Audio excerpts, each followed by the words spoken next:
Viviane Pasmanter, Malu, Guilherme Fontes, Marcos e Glória Pires, Ruth, em Mulheres de Areia. Imagem, divulgação, Globo. Há 26 anos, a Globo exibia o primeiro capítulo de Mulheres de Areia, a novela das 18 horas de maior audiência na década de 1990. Para celebrar esta data, trago aqui para meu blog no RD1 esta matéria sobre os bastidores da produção. Revista e atualizada, publicada originalmente no blog Vivo no Viva, do canal Viva, extinto em 2017. Mulheres de Areia, nasceu radionovela, apresentada sob o título As Noivas Morrem no Mar, na Rádio São Paulo, em 1965. A versão para a TV foi concebida em 1973, via Tupi. A autora Ivani Ribeiro buscou inspiração no filme Uma Vida Roubada, Stolen Life, de Curtis Berard, rodado em 1946. No longa-metragem, Bette Davis interpreta as gêmeas Kate e Pat. A primeira se apaixona por Bill Glenford, mas é a segunda quem desperta o interesse do rapaz. Kate, então, entra em depressão. Até que um acidente de barco lhe dá a chance de tomar o lugar da irmã e viver sua paixão por Bill. Em As Noivas Morrem no Mar, a atriz Marisa Fernanda era quem pontuava as diferenças de comportamento das gêmeas, tendo a voz como único recurso. Na televisão, Eva Vilma emprestou sua imagem a Ruth e Raquel. Mulheres de Areia, estreou em 26 de março de 1973, às 20 horas e 20 minutos, logo após o primeiro capítulo de A Volta de Beto Rockefeller, às 20 horas em ponto. Para combater as novas produções da concorrente, a Globo exibiu um capítulo especial de Cavalo de Aço, de Walter Negrão, com 90 minutos de duração. Em pouco tempo, o folhetim elevou os índices da Tupi, de 5% para 29%. Com isso, o esticamento se tornou inevitável. Mulheres de Areia, que durante sua exibição migrou para o horário das 19 horas e 45 minutos, batendo de frente com o Jornal Nacional, chegou ao fim após 253 capítulos, em 5 de fevereiro de 1974, dividindo a faixa nobre da programação com sua substituta, Os Inocentes, também escrita por Ivani Ribeiro. O sucesso da primeira versão pode ser medido não só em números, mas também pela influência na sociedade brasileira de então. O texto, que denunciava a exploração comercial sobre pequenos pescadores, motivou a criação de cooperativas destes em Itanhaém, onde a novela foi gravada. Também incentivou a campanha de alfabetização difundida pelo governo militar, o MOBRAL, Movimento Brasileiro de Alfabetização, através da professora Ruth e da analfabeta Alzira Ana Rosa. Itanhaém, aliás, registrou um assustador aumento no número de turistas durante a exibição da novela. Todos interessados em conhecer os locais de gravação e ver seus ídolos de perto. A polícia era constantemente acionada para conter a fúria dos visitantes. Ainda assim, não foi possível impedir que os fãs de Eva Vilma virassem o Fusca que abrigava a atriz, na tentativa de se aproximarem dela. Como agradecimento pelo destaque dado ao município, a Prefeitura de Itanhaém inaugurou em 1976, na Praia dos Pescadores, uma estátua representando Eva Vilma. Outras curiosidades marcam a primeira versão para a TV de Mulheres de Areia. Dentre elas, a participação de Adoniram Barbosa como Chico Belo, vivido por Joel Barcelos no remake da Globo. E as rusgas de Eva Vilma e Carlos Zara. Ela, a atriz principal, ele, o diretor, em parceria com Edison Braga, e protagonista, Marcos. Vivinha e Zara viriam a se casar anos depois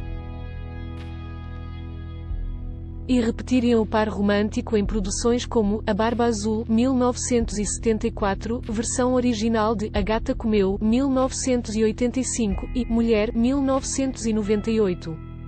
Eva Vilma deu um verdadeiro show como Ruth e Raquel. O visual das gêmeas contribuiu para que o público as distinguisse. Ruth repartia o cabelo de lado, com uma fivela, e não usava batom. Raquel usava cabelos desgrenhados e maquiagem carregada. A técnica de duplicação da atriz era bastante primitiva. Tampava-se um lado da lente da câmera para as gravações das cenas de uma gêmea, depois, cobriam o outro lado da lente para as tomadas com a outra personagem. Uma das sequências, em que Ruth e Raquel se encontram na praia, uma saindo do mar, a outra esperando na areia, fora batizada, internamente de Ruth e Raquel, secas e molhadas. A Vilma levou o prémio APCA de melhor atriz por seu desempenho em Mulheres de Areia. Já o troféu imprensa daquele ano ficou com Regina Duarte, pela Cecília, de Carinhoso. A atriz abdicou do prémio, em reconhecimento ao trabalho de Vivinha. A atualização de Mulheres de Areia, em 1993, contou com elementos de outra trama de Ivani Ribeiro, O Espantalho. A novela de 1977 nasceu após a saída da autora da TV Tupi e de sua contratação pelos estúdios Silvio Santos. Silvio Santos, na época lançando o seu canal de televisão no Rio de Janeiro, a TVS. Era acionista da TV Record, que exibiu O Espantalho para o estado de São Paulo. A novela ganhou uma reexibição nos últimos meses de atividade da Tupi, em 1979. O Espantalho não foi um grande sucesso, mas chamou a atenção pelo estilo cinematográfico imprimido às suas cenas externas. Entre esta novela e Mulheres de Areia, apenas um ponto em comum: as gravações em Itanhaém. Segundo o jornalista Ted Sartori, muitas das cenas de O Espantalho foram rodadas na Praia do Soarão. Daniel Dantas, Breno, Viviane Pasmanter, Susana Vieira, Clarita e Thaís de Campos, Arlete, em Mulheres de Areia. Imagem, divulgação, Globo. A união de Mulheres de Areia e O Espantalho, certamente, foi fundamental para o sucesso do remake da TV Globo. Entretanto, houve dissonâncias entre as duas obras. Muitos telespectadores questionaram os motivos pelos quais os turistas de Pontal de Areia não podiam frequentar a praia poluída, tema extraído de O Espantalho, enquanto os pescadores continuavam suas atividades tranquilamente, tema extraído de Mulheres de Areia. A autora Solange Castro Neves, que dividia o roteiro com Ivani Ribeiro, teve de vir a público a explicar que o fato de uma praia estar poluída não implica necessariamente na poluição de toda a orla, e que a pesca em alto mar era permitida, porque os riscos de contaminação por doenças como cólera eram menores. Por fim, a poluição das águas, que parecia jogar contra a verossimilhança do roteiro, contribuiu para o merchandising social de Mulheres de Areia. Na época, o país vivia um surto de cólera, o que levou à veiculação de uma campanha de conscientização estrelada por Renato Aragão, ensinando a prevenir e diagnosticar a doença. Oportunamente, Ivani Ribeiro inseriu o tema em cenas da novela. Antes, entretanto, de unir Mulheres de Areia e O Espantalho para conceber a nova trama, a autora recebeu a incumbência de adaptar apenas a novela das gêmeas. A produção, por vários motivos, não foi adiante. Marcos Frota, Tonho da Lua, em Mulheres de Areia, imagem, divulgação, Globo, em 1990, Ivani Ribeiro não estava plenamente satisfeita com o resultado da regravação de O Terceiro Pecado, exibida na TV Excelsior em 1968 e reeditada pela TV Globo em 1989 como O Sexo dos Anjos.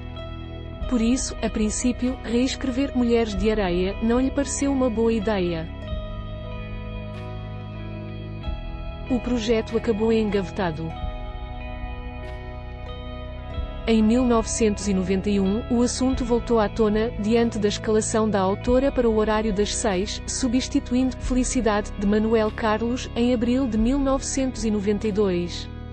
Surgiu então a ideia de transformar Mulheres de Areia e O Espantalho em uma única novela.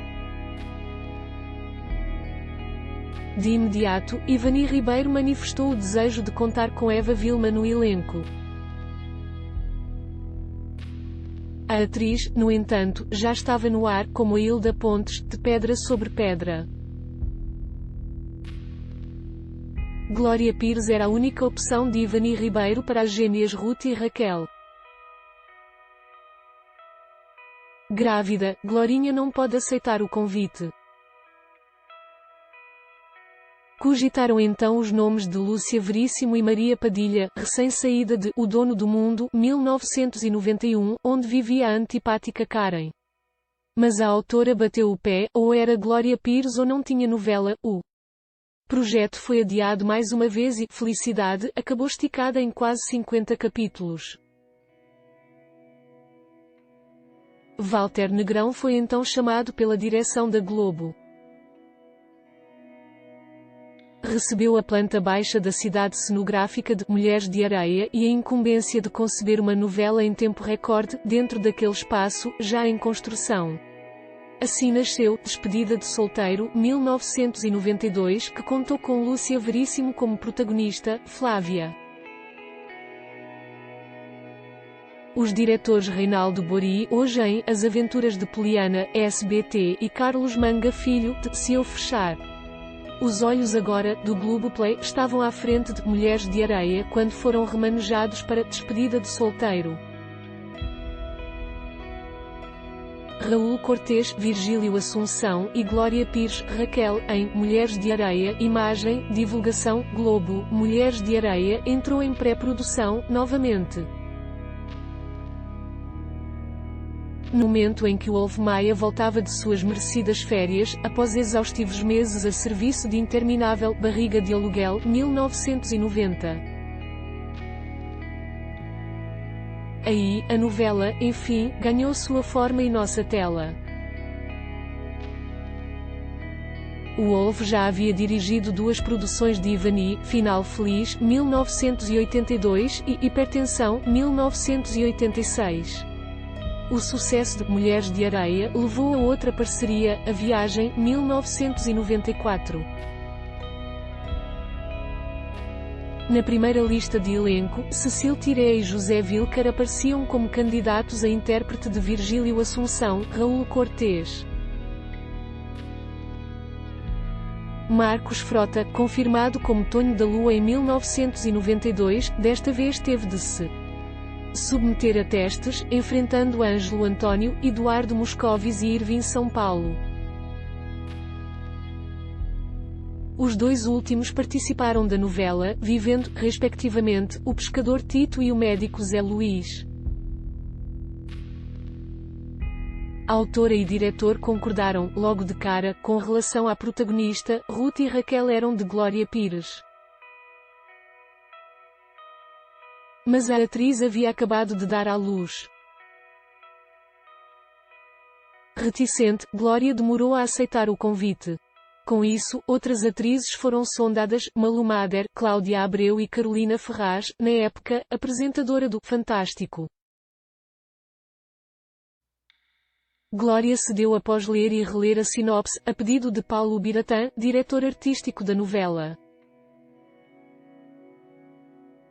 Em contrapartida, conseguiu liberação para amamentar a filha no estúdio, obedecendo aos horários já estabelecidos em sua rotina como mãe. Dividindo com Glória Pires a árdua tarefa de interpretar Ruth e Raquel estava Graziella de Laurentiis. A atriz, que já havia aparecido em frente às câmaras, em Brilhante, 1981, e Amor com Amor se Paga, 1984, surgia em Mulheres de Areia, apenas de perfil ou de costas. Para as gravações, porém, Graziella decorava todo o texto. Ela batia as falas com Glória nas cenas em que Ruth e Raquel contracenavam. É claro que essa divisão de papéis obrigou Graziella e Glória a determinados esforços. Foi preciso, por exemplo, muito trabalho da equipe de caracterização para que os cabelos das duas atrizes chegassem a tons idênticos. Graziella de Laurentiis não foi o único caso do tipo, atuou em Mulheres de Areia, sem aparecer no vídeo. O mesmo aconteceu com Cláudio Beckel, que surgia sempre fantasiado como o espantalho que atormentava Virgílio Assunção em seus devaneios. Já o co-diretor da novela, Inácio Coqueiro, viveu Gilberto, o falecido namorado de Malu, Viviane Pasmanter. O diretor e a atriz, que se conheceram nas gravações de Felicidade, eram namorados na vida real. Além de atuar em flashbacks, Inácio emprestou uma de suas fotos para a produção de arte compor o cenário de Malu. Da trupe de Malu fazia parte o fotógrafo Tavinho, Luciano Viana. Mesmo aparecendo em pouquíssimas cenas ao longo da novela, o autor se tornou um dos campeões de cartas da Globo naquele ano. Evandro Mesquita, Joel, e Andréa Beltrão, Tónia, em Mulheres de Areia, imagem, divulgação, Globo, Deise Tenório, escalada para viver Alice. A governanta da família Assunção, faleceu em janeiro de 1993 por conta de um aneurisma cerebral, antes da estreia da novela.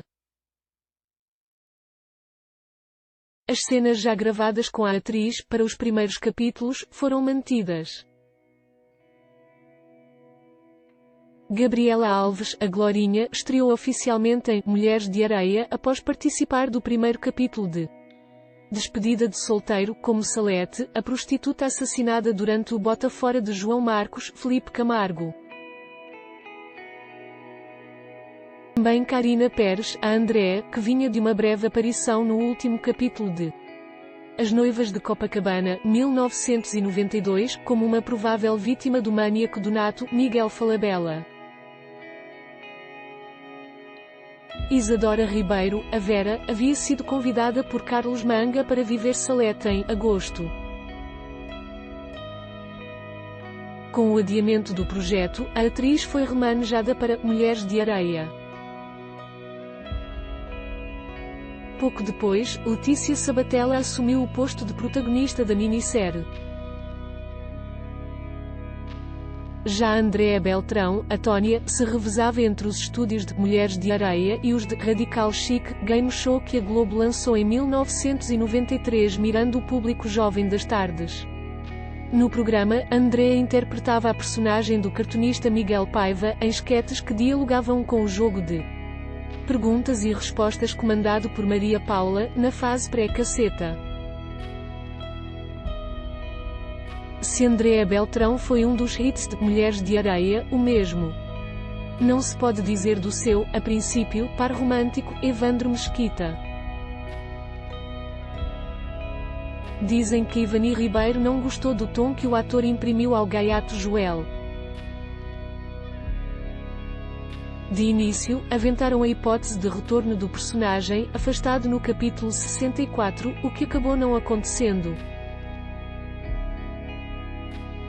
Tónia terminou por se envolver com Vítor, primo de Joel, que surge para tocar o restaurante que este abandonou, vivido por Oscar Magrini, que havia acabado de estrear na TV com um pequeno personagem em Deus nos acuda, 1992.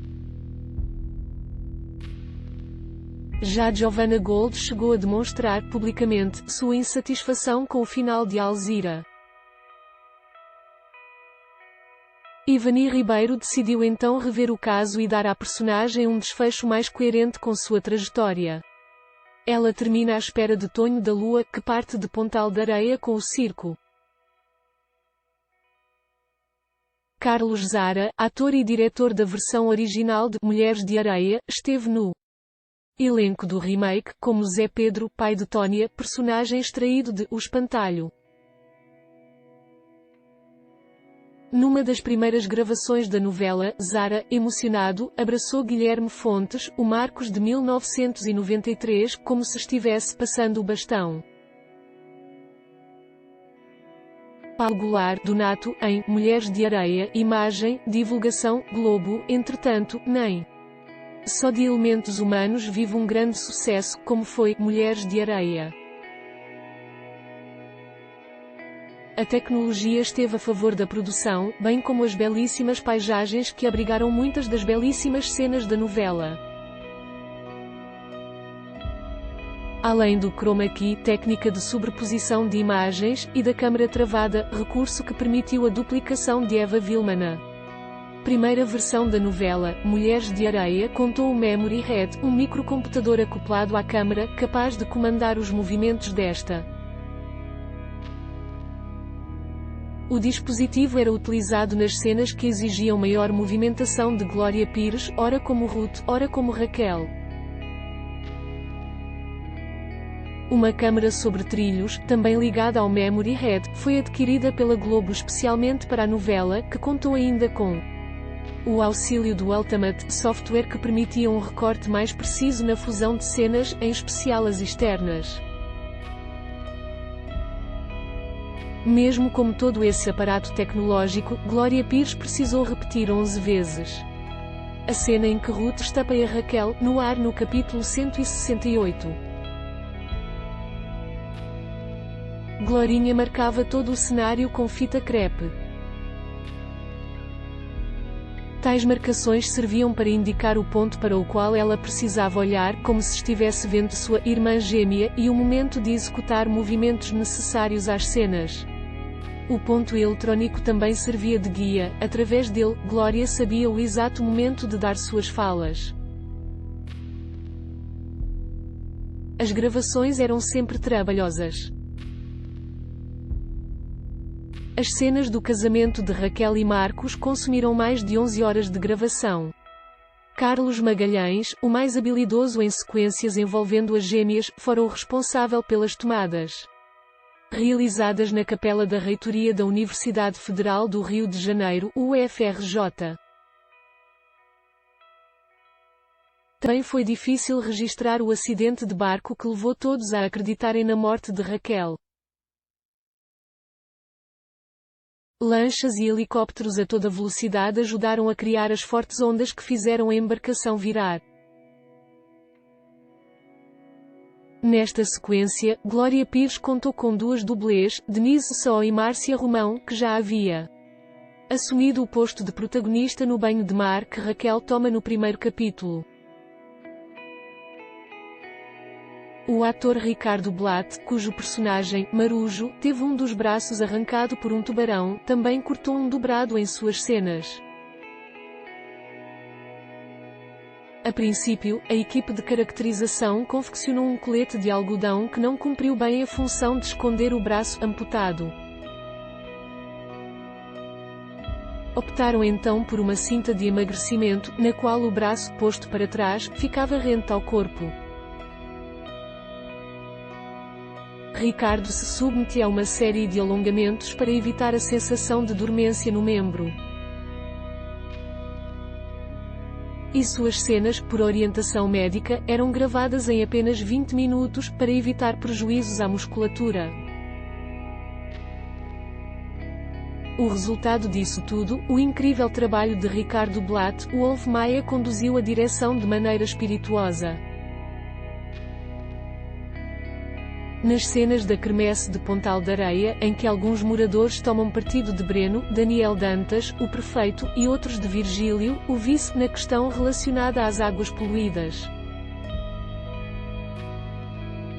O Wolf pediu que os figurantes do signo de água, Câncer, Escorpião e Peixes, gritassem a favor de Breno e os de terra, Touro, Virgem e Capricórnio, a favor de Virgílio. As gravações da lua de mel de Marcos e Raquel, em Nova York, por pouco não foram interrompidas por conta do primeiro atentado a bomba ao World Trade Center, que matou 6 pessoas e deixou mais de 1000 feridos. A equipe havia deixado a cidade no dia anterior, após registros no Central Park, na Quinta Avenida e no Hotel Plaza. Glória Pires aproveitou a viagem de trabalho para se divertir com o marido, Orlando Moraes, e as filhas Cleo e Antônia, aos 6 meses de idade. Cleo, aliás, aparece em um dos capítulos, patinando no gelo, sob os olhares de Raquel e Marcos. A novela também contou com externas na praia de Tarituba, próxima a Paraty, e em Angra dos Reis, mais precisamente no Hotel do Frade, na ficção, o Hotel de Virgílio. Uma sequência na praia de Grumari, a festa de Iemanjá, mobilizou 31 médiuns de 4 terreiros do Rio de Janeiro. O sociólogo e estudioso da cultura afro-brasileira, Fernandes Portugal, prestou consultoria à equipe, alterando falas e ensinando gestos utilizados nos rituais de adoração feitos por Donato Paulo Goulart. Uma casa no Alto da Boa Vista, Rio de Janeiro, alugada por US$1.000 por dia, serviu de locação para o núcleo dos Assunção.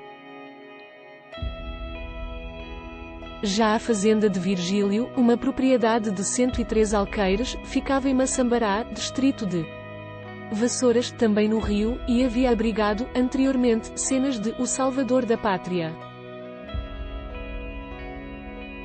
Em O Salvador da Pátria, aliás, a dupla Chitãozinho. Em Mulheres de Areia, os cantores surgem como atração de uma competição de esculturas na areia, da qual Tonho da Lua participa. Na versão original, o jogador Pelé foi um dos jurados da disputa. Em 1993, além de Chitãozinho, o locutor de rodeios Asa Branca marcaram presença na bancada do júri. Quem também participou da novela foram os artistas do Grande Circo Popular do Brasil, de propriedade de Marcos Frota. O espetáculo, promovido por Vera, a esposa do vice-prefeito, visava a arrecadação de agasalhos. Alguns figurantes, desavisados, levaram peças, que foram doadas para uma campanha liderada por Herberto de Souza, o Betinho. O ator Serafim Gonzalez, o alemão da versão 1973 e o Garnizé da versão 1993. É o responsável pelas esculturas de areia, atribuídas, na ficção, a Tonho da Lua. Foi Serafim quem sugeriu à autora, sua amiga, dar ao personagem o ofício de escultor. Serafim e seu filho, Daniel, chegavam a fazer 4 esculturas por dia, para atender a demanda das cenas, e estavam a postos, em média, 3 horas antes da chegada da equipe. O trabalho, que consumia meio caminhão de areia, começava com a